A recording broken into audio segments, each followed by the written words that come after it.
My name is Loretta Lovett. I was looking for a program in July of 2013 and I came across Project Pride. I entered the program July 11, 2013. I was having a really hard time when I first got there. In September, I decided to go out and use again, so I relapsed. It was devastating to me. I lost business with my kids. I disappointed my peers. I had staff that, really came to me instead of turning me away and making me feel like I had failed again. Project Pride staff welcomed me with open arms. The ladies that were living there, the children, they were also glad that I had a return.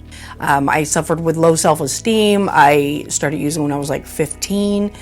It was just an ongoing battle, and I just truly believe that if I had not walked in those doors when I did, then maybe I might not have ever been walking in any doors.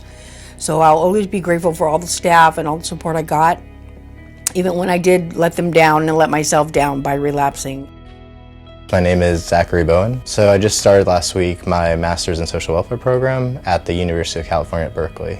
I started having mental health issues around November 2010. That was right before I finished my bachelor's at UC Berkeley. I developed, due to kind of a family conflict, I developed post-traumatic stress disorder, which made things very difficult for me. I get triggered a lot, have a lot of kind of episodes of anger. It was really tough as well. Kind of on top of that, it was during the recession, and on top of that, there was really no work. So like trying to provide for myself, which I needed to, since I didn't have any family or kind of social support that could kind of support me or house me, was very tough. So I got connected to the track program actually through San Rita. I was basically brought to San Rita because of having a mental health episode. Dr. Montgomery, who kind of reached out to me and said that there was this program track that could help me with mental health, housing, employment, and just health and general well-being, and live and thrive outside confines of Santa Rita. And because I experienced before, I'd kind of had a lot of trauma in my past, been diagnosed with post-traumatic stress disorder, experienced chronic periods of homelessness for close to 2 years, living on the streets and shelters. Hearing Dr. Montgomery when she saw me at Santa Rita that sustain my own independent housing and get an income to help me kind of pay for essential kind of things I need to live, was really appealing to me. I was just very kind of traumatized. Santa Rita was a very tough experience for me. I didn't feel like, I felt I was targeted because having a mental health condition, and I experienced all these harsh consequences and didn't really feel like I had that much support. And so it was great to kind of get connected to track and have them, they started helping me and getting me connected to a mental health provider, as well as just a general practitioner nurse, and connected me too with a therapist, counselor I could go and see. My name is Lenita Hogue Andrews. So I came to Project Pride, I was 37. I was pregnant for the 5th time. I was detoxing. I went to jail. Jail is part of my treatment. I got a choice, either do some time or go to treatment again. And like I had been to 15 different programs, and I knew how to program. I knew how. But I had lost 4 kids in the system. I have a daughter that's 21, and I got her back in treatment. And she was actually in the way of me using. So I called CPS back, and I told them to come get her. And that's when I knew I had a problem. When I went to court, I was in my right mind. And so the drugs wore off, and I felt all that. I felt all that. And what was on top was the fear of what was I gonna do? And I had been out, in and out of NA, AA, any kind of AA, support groups, church, and nothing seemed to work for me. I even was in a program and graduated, but I graduated a few programs and never could stay clean. And so this time, I told the judge I wanted treatment. I had 7 days to get to the program.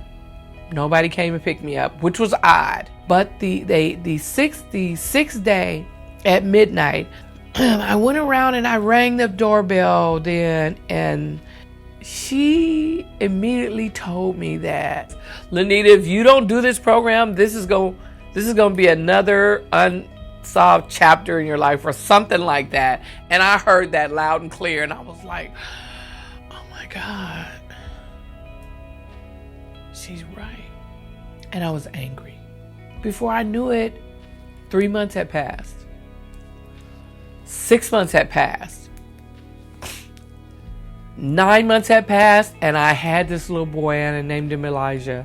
So I was at Project Pride, and I had this little baby, and I realized that I was gonna have to leave soon.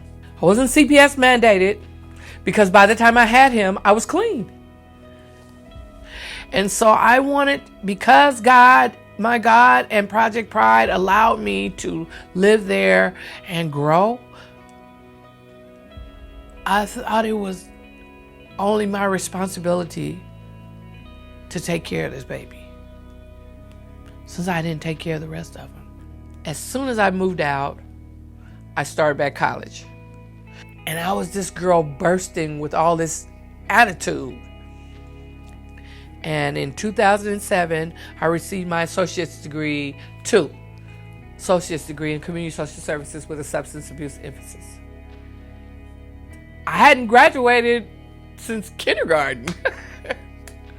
And here I was graduating college, and in 2007, I landed my first job in a methadone clinic.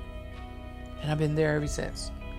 I recommend Project Pride to women that don't have to be pregnant and, with no kids on drugs.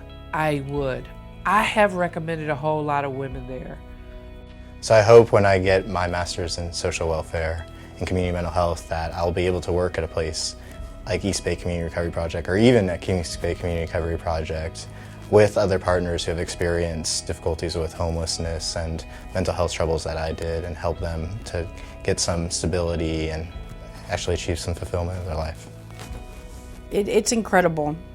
The clients that we serve, it's just amazing to just, work every day and knowing that you're helping other people and giving back to the community as it was given to me. I just have these different chances through EBCRP, who I don't think that any other program I would have benefited from. I truly believe that this is a good program. I go back there and tell the women, you're lucky to be where you're at. I've heard about other programs, and this one's really beneficial, not only for women, but women with children that are trying to make changes in their life and just take a different path. And so I found out through the work of continuing working with Project Pride that I did everything I was supposed to do.